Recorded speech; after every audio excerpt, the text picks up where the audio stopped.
Hi everyone, this is Priya Vashne and I welcome you all to the new session. In this video, we will try to understand the various instructions which Machiavelli has given to the prince on the management of power, right? So let's begin. See, we all know that statecraft is what? Statecraft is the management of power, right?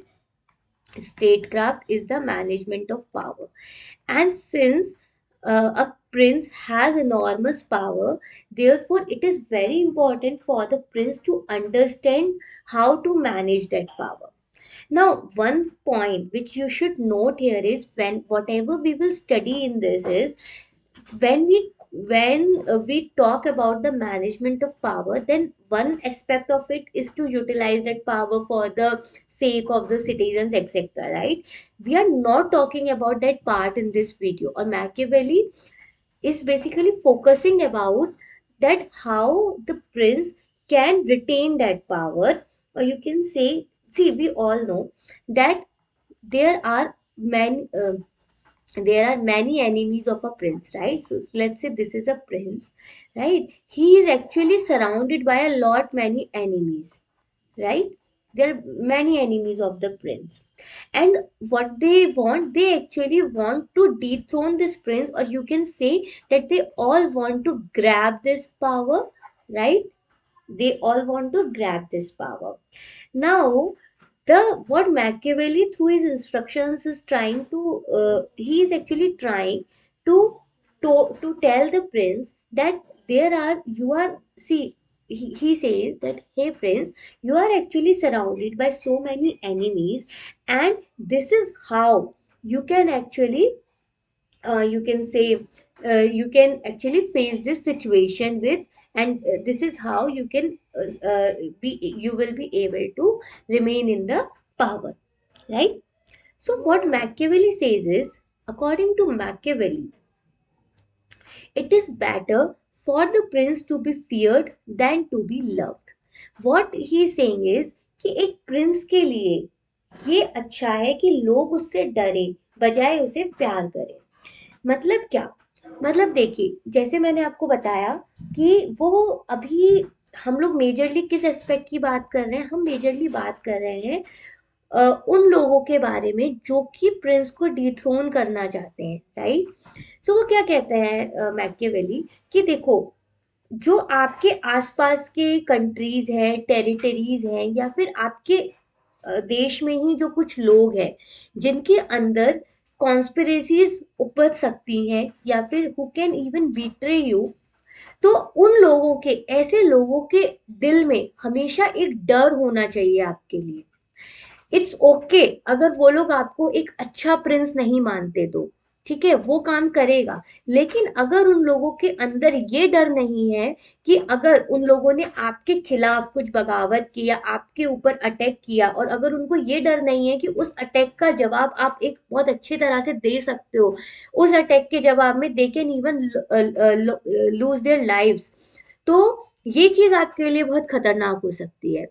तो Machiavelli क्या advice कर रहे हैं prince को कि it is better for the prince to be feared than to be loved. तो अगर हम मैकियावेली की माने और मैकियावेली की सुने, तो व्हाट मैकियावेली सेज इज कि एक प्रिंस को एक cold blooded animal, sorry I am sorry, एक कोल्ड ब्लडेड मैन होना चाहिए। कोल्ड ब्लडेड मैन, इसका क्या मतलब है? इसका ये मतलब है कि उसको, a prince should not act with passions, right? जो भी एक्शंस वो ले रहा है, मतलब ये नहीं है कि आज वो डर गया तो कुछ कर रहा है, आज वो बहुत इमोशनल है तो उसने कुछ एक्शन लिए, etcetera. According to Machiavelli, cold blooded man का मतलब है कि प्रिंस के ऊपर इमोशंस कभी हावी नहीं होने चाहिए, राइट? अकॉर्डिंग टू हिम, जो भी एक्शन एक प्रिंस ले रहा है, what ever action a prince is taking, should be based on the, should be calculated actions, should be based on proper calculations, यानी कि ईच एंड एवरी सिचुएशन को देखते हुए, प्रिंस को वो पूरा कैलकुलेशन करना चाहिए और उसके बाद हर एक्शन के प्रॉस कॉन सब कुछ एनालाइज करने के बाद ही उसको कोई एक्शन या डिसीजन लेना चाहिए, right? Is it clear to you? So Machiavelli के अकॉर्डिंग पावर के दो डायमेंशंस होते हैं। पहला dimension you can say force and second is the love, ठीक है? अब इसमें मैकियावेली क्या कहते हैं? इसमें मैकियावेली कहते हैं, क्योंकि हमने अभी क्या देखा, देखिए, जब भी मैं ये कह रही हूं कि मैकी, जैसे मैंने अभी पहले बताया इस वाले स्टेटमेंट में जो मैकियावेली ने बोला कि it is better for the prince to be feared than to be love, तो जो मैंने अभी जैसे आपको समझाया कि फियर्ड का मतलब क्या है, कि लोगों के अंदर एक डर होना चाहिए। किस चीज का डर? कि अगर हमने प्रिंस के साथ कुछ गलत किया तो हम भी नहीं बचेंगे, राइट? तो जब मैं ये बोल रही हूँ इसका मतलब ये बिल्कुल भी नहीं है कि एक प्रिंस को एक्सप्लॉइटेटिव होना चाहिए, राइट? उसको इट्स लाइक कि प्रिंस को, मतलब प्रिंस का अल्टीमेटली हमेशा प्रिंस को कोशिश क्या करनी है, जैसे मैंने कहा कि पावर के दो डायमेंशन है, एक फोर्स है एक लव है। तो प्रिंस को सबसे पहले तो कोशिश हमेशा प्यार से काम करवाने की होनी चाहिए। इट्स लाइक कि अगर कोई एनिमी भी है, राइट, तो a prince should always try कि उससे जो भी एक नेगोशिएशन है या जो भी है वो आराम से हो जाए, राइट? क्यों? क्योंकि मैकियावेली कभी भी ये सजेस्ट नहीं कर रहे हैं कि फोर्स को यूज करना है फर्स्ट इंस्टेंस में। According to Machiavelli, Prince should choose the option of force only after proper calculation, because ultimately जब आप force use करते हैं then it require a lot of resources। आप यहाँ फोर्स को you can also related with a war, right? जब भी कोई वॉर होती है उस वॉर में बहुत सारे रिसोर्सेज लगते हैं, ना सिर्फ आपके हथियार and all but also human resources, right? Any war और any use of force consist of a lot many resources. तो as per Machiavelli, this should always be the last option. A prince should always try to handle situations with love, with negotiations, etc. But in case, अब वो क्या बोलते हैं कि ठीक है last option है फोर्स को यूज करना, बट अब अगर मान लीजिए एज अ लास्ट ऑप्शन ही सही, if a prince has to use this option, तो उस केस में मैकियावेली कहते हैं कि अब अगर आपने फोर्स यूज किया है तो अब आप कंप्लीटली करो। वो कहते हैं कि it is very important to crush your enemy, to crush your enemy and to not leave him alive, ताकि क्योंकि अगर आपने उसे अलाइव छोड़ दिया तो he may again rise to take the revenge. Is it clear to you? इसका एक एग्जाम्पल आप इवन इंडियन हिस्ट्री से भी रिलेट कर सकते हैं। जब पृथ्वीराज चौहान ने मोहम्मद घोरी को एक चांस दिया था, राइट?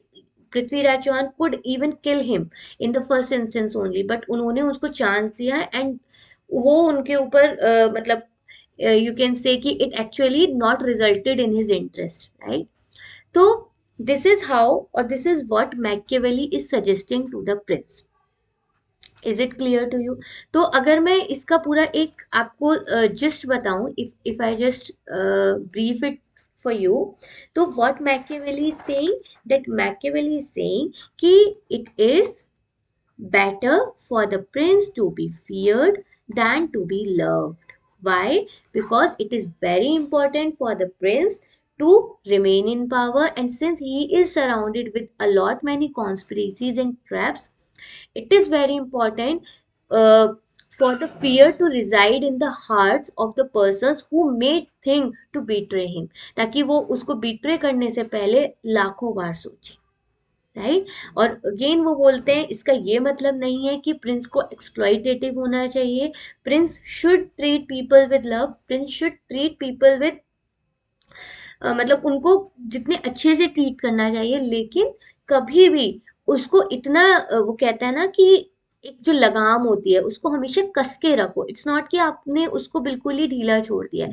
आप आपको लोगों के अंदर, वो यही बार बार बोल रहे हैं मैकियावेली कि एक बार लोग जो आप ऐसे कॉन्स्पिरेटर्स हैं उनके अंदर, या जो लोग हैं उनके अंदर आपके लिए एक रिस्पेक्ट हो ना हो, बट आपका एक डर जरूर होना चाहिए, जिसके वजह से वो आप पे फिर अटैक करने की के लिए नहीं सोचे. So this is what Machiavelli is saying to the prince about the management of power. This is all in this video. I hope you have uh, uh, I hope this I am able to give you the clarity of the topic to you. So this is all in this video. See you in the next video. Thanks a lot for your time. Take care. Bye bye.